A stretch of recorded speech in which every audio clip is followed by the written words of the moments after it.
Greatness. Bien que bilingue, jusqu'à ce jour, je n'ai jamais trouvé de traduction exacte à ce mot.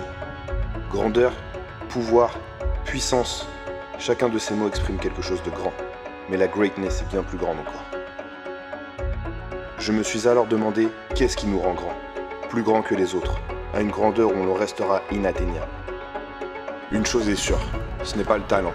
Personne ne reçoit de dons, personne n'est en avance lorsque les cartes sont distribuées. Ce n'est pas seulement le travail non plus. Cela aide beaucoup, oui, mais travailler sans cibler ses erreurs ne nous amène nulle part.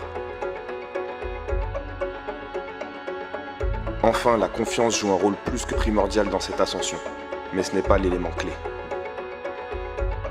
J'ai cherché la greatness parmi tous les moments de ma vie par lesquels je suis passé.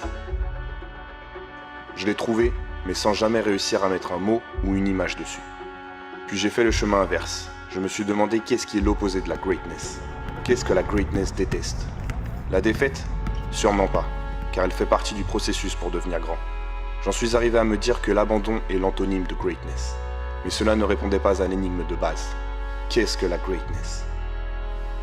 J'ai finalement trouvé réponse à ma question en cette dernière. Ce qui nous rend grands, plus grands que les autres, c'est justement la volonté de les dépasser, de les battre, d'aller briser leur record et d'en être fiers à les rendre encore plus fiers. Car ce sont ces mêmes great qui nous inspirent à l'être encore plus. Inspire greatness.